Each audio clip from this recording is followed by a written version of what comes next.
उप मुख्यमंत्री विजय शर्मा, कृषि और आदिम जाति विभाग मंत्री रामविचार नेताम, वन मंत्री केदार कश्यप, वित्त मंत्री ओपी चौधरी और स्वास्थ्य मंत्री श्याम बिहारी जायसवाल ने आज विष्णुदेव साय सरकार की 3 महीनों की उपलब्धियों को सामने रखा। मंत्री ने कहा कि 18 लाख लोगों को प्रधानमंत्री आवास देने की योजना को स्वीकृत, किसानों को 2 साल का बकाया बोनस देना, 70 लाख से अधिक महिलाओं को महतारी वंदन योजना का लाभ और कृषि उन्नति योजना के तहत किसानों के खाते में 13,300 करोड़ अंतरण होना, ये सारे बड़े काम पिछले 3 महीनों में हुए हैं। न्यू सर्किट हाउस में आयोजित प्रेस वार्ता में सबसे पहले विजय शर्मा ने अपनी बात रखते हुए कहा कि पीएससी के माध्यम से भर्तियों में जो भारी गड़बड़ी सामने आई, उस मामले को सीबीआई को जांच के लिए सौंपा जा चुका है। घोषणा पत्र में किए गए वादे के मुताबिक रामलला के दर्शन कराने की प्रक्रिया शुरू हो गई है। राजिम कुंभ कल्प की पुनः भव्य तरीके से शुरुआत हो चुकी है। बस्तर में नक्सलवाद पर नियंत्रण पाने नई सरकार बनने के बाद 16 कैंप खोले जा चुके हैं। सरकार की ओर से सही कोशिश है कि विकास कार्य, प्रेस में चर्चा या फिर सख्ती किसी भी माध्यम से नक्सली समस्या का समाधान निकले। वित्त और आवास और पर्यावरण मंत्री ओपी चौधरी ने कहा कि हमने किसानों को धान की कीमत पर 44,000 करोड़ का भुगतान किया है। इससे ग्रामीण अर्थव्यवस्था को मजबूती मिलेगी। 5 लाख करोड़ की जीडीपी को 10 लाख करोड़ तक पहुंचाने का हमारी सरकार का विजन है। नया और पुराना रायपुर, बिरगांव, भिलाई, दुर्ग जैसे शहरों को आपस में जोड़कर इन्हें सुविधा संपन्न बनाने एफसीआर पर काम कर रहे हैं। नया रायपुर में नया आईटी सेक्टर तैयार कर रहे हैं, जहां आने वाले समय में शिक्षित बेरोजगारों के लिए 10,000 नौकरियों के रास्ते खुलेंगे। Bureau report. हम सब मिलकर सरकार की तरफ से, विष्णुदेव सरकार छत्तीसगढ़ में है, उसकी तरफ से उस सरकार के विषय में हिसाब जनता को और आपको देना चाहते हैं।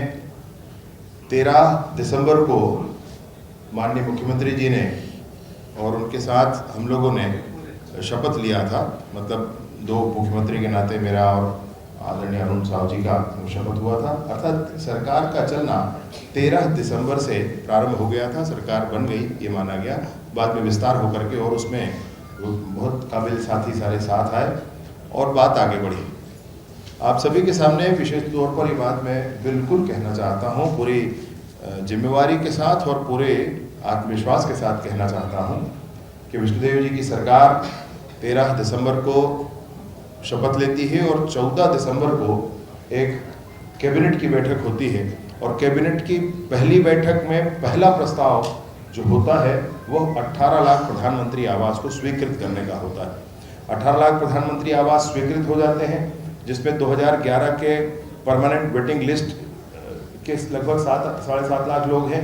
उसके बाद 2016 के जो आवास प्लस की सूची है वो पूरी सूची समाहित की गई है और बहुत सारे आवास जो पेंडिंग पड़े थे, जिन 2 लाख लगभग आवास जो पेंडिंग थे, जिसको नहीं दिया जा रहा था, वो 2 लाख आवास भी उसमें थे और इस तरीके से 18 लाख आवास पूरा करने का। इसके साथ ही साथ मैं आपको एक बात और कहना चाहता हूँ, विगत सरकार ने एक कोशिश ये भी की थी कि स्थानीय स्तर पर एक सर्वे करके स्थानीय आवास की एक प्रक्रिया प्रारंभ की थी, उसमें 47,000 लगभग आवास आवंटित किए गए थे।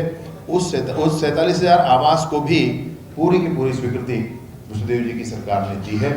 मैं आपसे निवेदन पूर्वक इस बात को ये कहना चाहता हूँ कि 18 लाख आवास एक साथ देने वाले ये पूरे भारतवर्ष की अकेली सरकार है जो एक प्रस्ताव में 18 लाख आवास की स्वीकृति देती है। साथ ही साथ मैं आपसे कहना चाहता हूँ कि 2 वर्षों का बकाया बोनस जो इस सरकार को देना था, तो अटल जी के जन्म दिवस पर उस काम को भी 25 दिसंबर को उस काम को भी पूरा किया गया। जो चुनाव में वादा था 2 साल का बकाया बोनस जो दिया जाना था किसानों को धान के संदर्भ का, वो बकाया बोनस भी, जिसको पिछली सरकार ने ये कहा था कि हम करेंगे, उनके घोषणा पत्र का पहला लाइन था 2 साल का बकाया बोनस दिया जाएगा, लेकिन आखिरी तक नहीं हुआ वो। उसको विष्णुदेव जी की सरकार ने 25 दिसंबर को, 13 दिसंबर को शपथ ग्रहण होता है, 14 दिसंबर को 18 लाख आवास स्वीकृत होता है, 25 दिसंबर को 2 साल का जो बोनस होता है वह भी किसानों को दिया जाता है। एक विशेष योजना जिसके संदर्भ में हम सब बहुत उत्सुक हैं, उत्साहित हैं, महतारी वंदन योजना। आपको ध्यान होगा विगत सरकार ने अपने घोषणा पत्र में उस समय कहा था कि 500 रुपया हर एक महिला को दिया जाएगा। पूरी सरकार का कार्यकाल निकल गया, परंतु कभी कुछ नहीं किया गया। अभी आप देखेंगे विष्णुदेव जी की सरकार में ये जो वादा किया गया था महतारी बंधन योजना के नाम पर 1000 रुपया माताओं बहनों को दिया जाएगा, अर्थात महीने का, अर्थात साल के 12,000 रुपये दिए जाएंगे। तो महतारी बंधन योजना लागू करके 70 लाख से अधिक माताओं बहनों का पंजीयन करके उसके बजट में प्रावधान करके और उनको वो राशि पहली किस्त उसका भुगतान भी किया जा चुका है। इसमें बहुत मसला ये है कि चुनाव के संदर्भ में जिस समय चुनाव था उस समय विपक्षी पार्टी ने तो यह भी घोषणा की थी कि हम साल के 15,000 रुपये देंगे, परंतु मतदाताओं ने विश्वास किया भाजपा के हमारे उस समय जो घोषणा पत्र था उस पर और 12,000 को स्वीकार किया, 15,000 को स्वीकार नहीं किया गया। क्योंकि पिछले साल जो हुआ था, पिछली बार हुआ था 500 रुपया हर महिला को दिया जाना था, ऐसा घोषणा था। 1 रुपया भी किसी को कभी नहीं दिया गया था। विशेष रूप से आपसे ये कहना चाहता हूँ कि कृषक उन्नति योजना के अंतर्गत सरकार के पूर्व ही, मतलब चुनाव के दौरान ही जो घोषणा पत्र में था कि प्रत्येक एकड़ का 21 कुंटल धान खरीदा जाएगा, प्रत्येक एकड़ से 21 कुंटल धान खरीदा जाएगा और प्रति कुंटल धान 31 रुपये के दर पर खरीदा जाएगा। 2250 रुपये लगभग इस बार समर्थन मूल्य था, वो एक मुश्त दिया गया। बचे हुए 917 रुपये को विगत सरकार में 4 किस्तों में दिया जाता था। पहला किस्त ही 2-2.5 महीने बाद आता था, फिर चौथा किस्त तो अगली बार धान बिक जाने के बाद आता था। वर्तमान सरकार की ये घोषणा थी, विष्णुदेव सरकार की ये घोषणा थी कि ये पूरी राशि एक मुश्त दी जाएगी और बहुत बड़ी बात है कि ये पूरी की पूरी राशि 917 रुपया प्रति क्विंटल की दर से लगभग 1,45,000 metric ton, 1,45,000 metric ton, 1,45,00,000 metric ton पूरे धान के ऊपर ये पूरी राशि दे दी गई और पूरी राशि लगभग 13,300 करोड़ राशि किसानों के खाते में अंतरित कर दी गई। मतलब वस्तुतः कहें कि ये